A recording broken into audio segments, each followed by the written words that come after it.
सबको नमस्कार।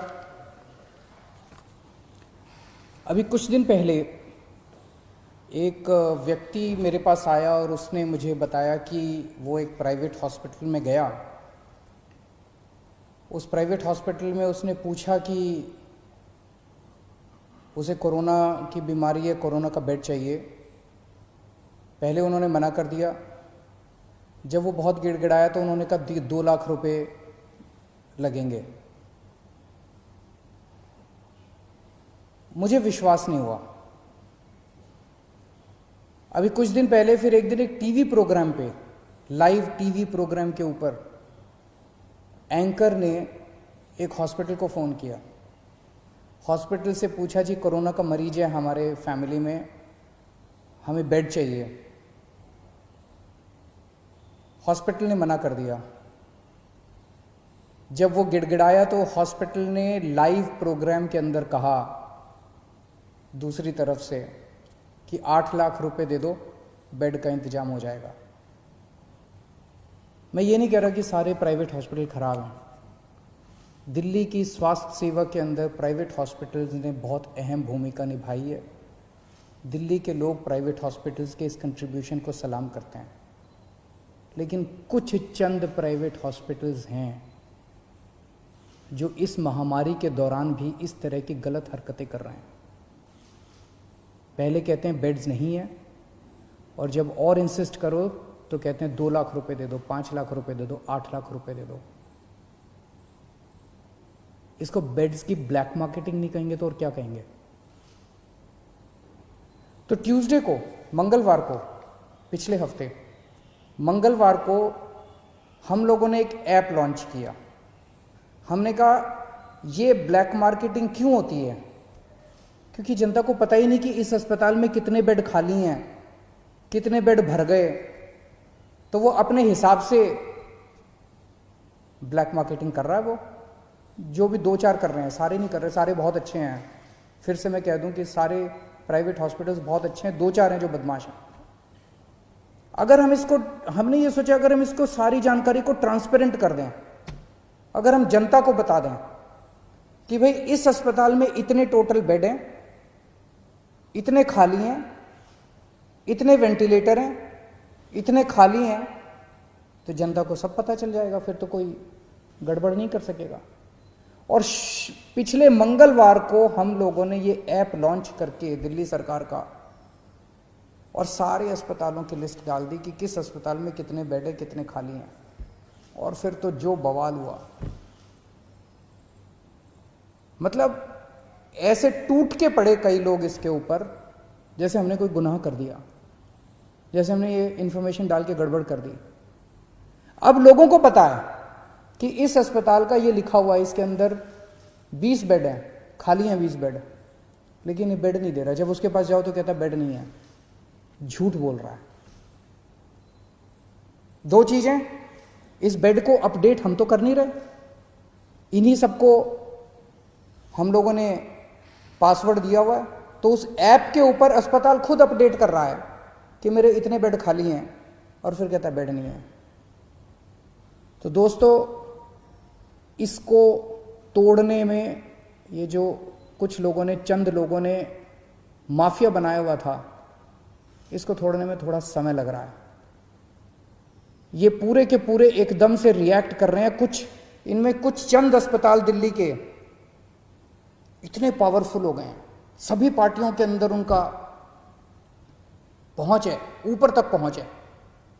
अंदर प्राइवेट में धमकी दी है उन्होंने कि हम नहीं कोरोना के मरीज लेंगे, जो करना है कर लो। मैं उनको कहना चाहता हूं, कोरोना के मरीज तो लेने पड़ेंगे तुमको। आप लोगों को दिल्ली में अस्पताल बनवाया था पैसे कमाने के लिए नहीं बनवाया था। आपका अस्पताल बनवाया था दिल्ली के लोगों की सेवा करने के लिए। ऐसी महामारी के दौर में मोस्टली अस्पताल सेवा कर रहे हैं, मोस्टली अस्पतालों का पॉजिटिव एटीट्यूड है। लेकिन जो 2-4 अस्पताल इस गुमान में हैं कि वो अपनी दूसरी पार्टी के अकाउंट जो बैठे हैं उनके जरिए वो अगर कुछ करवा लेंगे, वो अपनी ब्लैक मार्केटिंग करेंगे, तो उनको मैं आज चेतावनी देना चाहता हूं कि ये बख्शा नहीं जाएगा उनको। कल से मेरी टीम लगी हुई है, हमने 2-4 अफसरों को बिठाया है। जितने ये प्राइवेट अस्पताल हैं जिस जिसकी लिस्ट है, जिस जिसको कहा गया है कि अपने अस्पताल में कोरोना के इलाज करो, एक एक के मालिक को कल से बुला रहे हैं, एक एक का मालिक आ रहा है, उनसे पूछ रहे हैं, उनसे साफ साफ कहा जा रहा है कि देखो कोरोना के मरीजों का इलाज तो करना पड़ेगा, इसके अलावा अगर तुम्हारी कोई समस्या है तो बताओ। इसके ऊपर कोई नेगोशिएशन नहीं होगी कि इलाज नहीं करेंगे, इलाज तो करना पड़ेगा। 20% बेड रखने पड़ेंगे। कुछ लोग कहते हैं जी 20% बेड कैसे रखें, हमारी व्यवस्था नहीं है, तो ठीक है 20% मत करो, पूरे 100% बेड आपके कोरोना के लिए कर देते हैं। कुछ लोगों की जेन्युइन समस्या थी, कल से हमारी टीम कल 33 हॉस्पिटल्स के साथ बैठक हुई, आज बाकी सारे हॉस्पिटल्स कवर कर लेंगे, क्योंकि हम नहीं चाहते जिन लोगों की जेन्युइन समस्या है। जैसे एक हॉस्पिटल आया, उसने कहा कि हमारा जी कैंसर हॉस्पिटल है, कैंसर के मरीज आते हैं, वहां अगर कोरोना के भी साथ में होंगे तो दिक्कत होगी, ठीक है।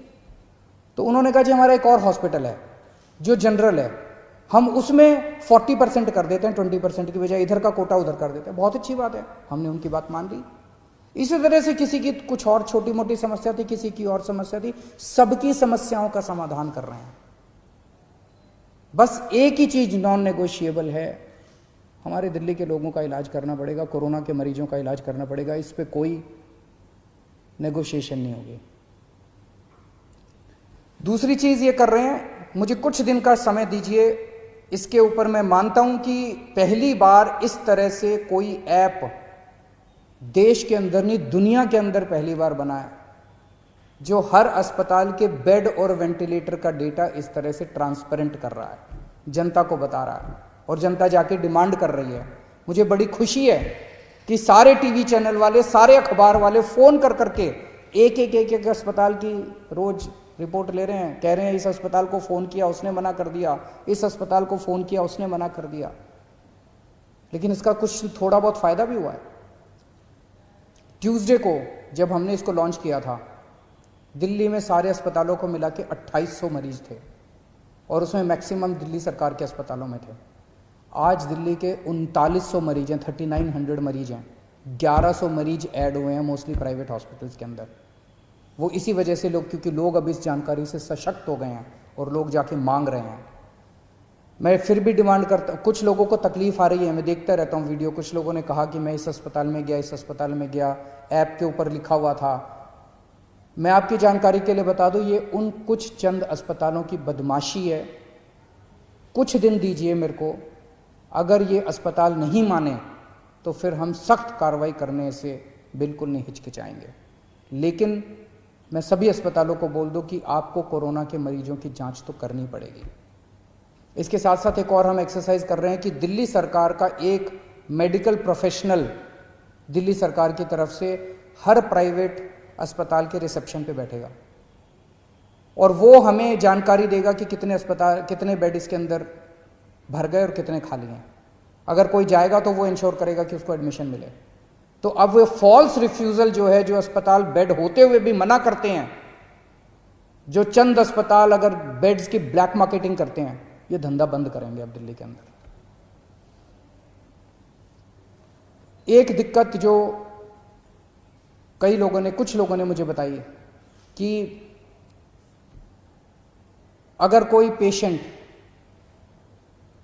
सीरियस है, सांस की तकलीफ हो रही है, ऑक्सीजन सैचुरेशन लेवल काफ़ी कम हो गया, लेकिन अभी कोरोना का टेस्ट नहीं हुआ उसका, वो अस्पताल में जाता है तो उसको कहते हैं सस्पेक्ट मरीज है, अभी उसका कंफर्म नहीं हुआ कि सस्पेक्ट कहते हैं उसको, सस्पेक्ट मरीज है।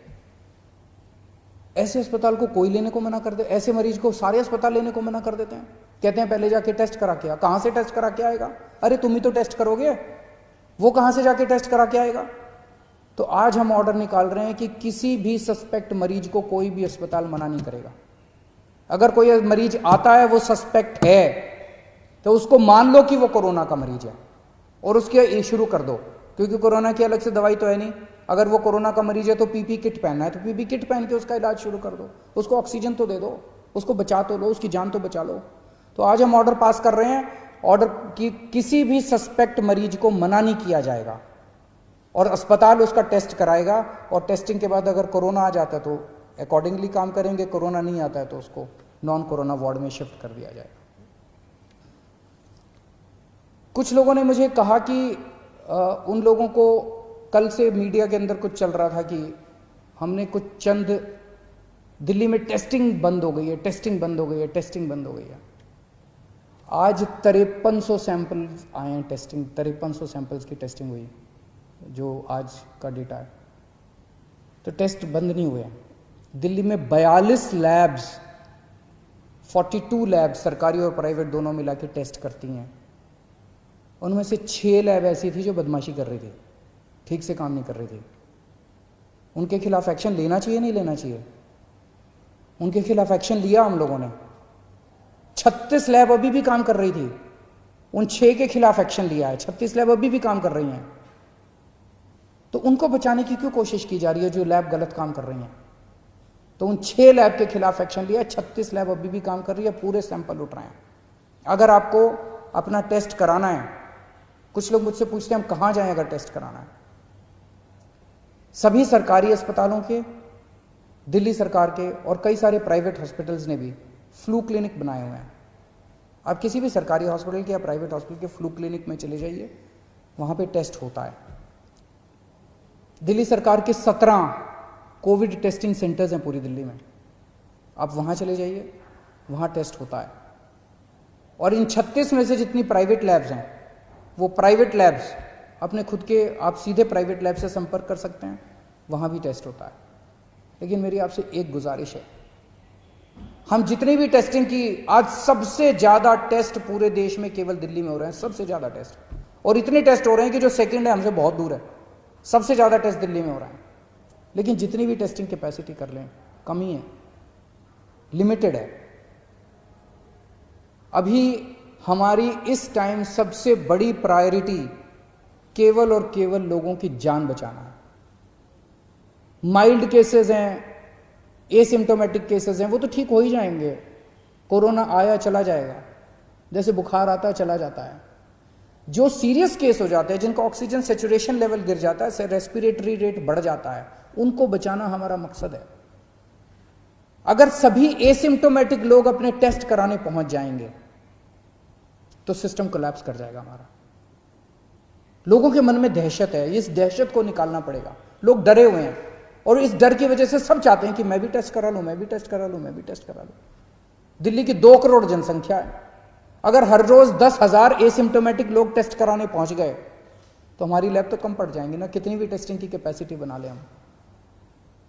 तो एसिम्टोमेटिक वाले प्लीज टेस्ट ना कराएं, इंसिस्ट ना करें। एसिम्टोमेटिक वाले अगर लोग टेस्ट कराएंगे तो सीरियस लोगों की टेस्टिंग रुक जाएगी। उन सब लोगों से मेरी गुजारिश है कि एसिम्टोमेटिक, जिनको सिम्टम्स नहीं है, कोई सिम्टम नहीं है, किसी तरह का सिम्टम नहीं है, वो टेस्ट ना कराएं। टेस्टिंग की कोई प्रॉब्लम नहीं है। हाँ, हो सकता है कि थोड़ा सा टीदिंग प्रॉब्लम्स हो लास्ट मिनट, अगर कुछ हैं तो मैं उसको ठीक कर दूंगा। हम उसको एक एक चीज़ के ऊपर नज़र रखे हुए, कुछ अगर इस तरह की प्रॉब्लम है उसको भी ठीक कर देंगे। आप स्वस्थ रहें, खुश रहें, यही मेरी कामना है। नमस्कार।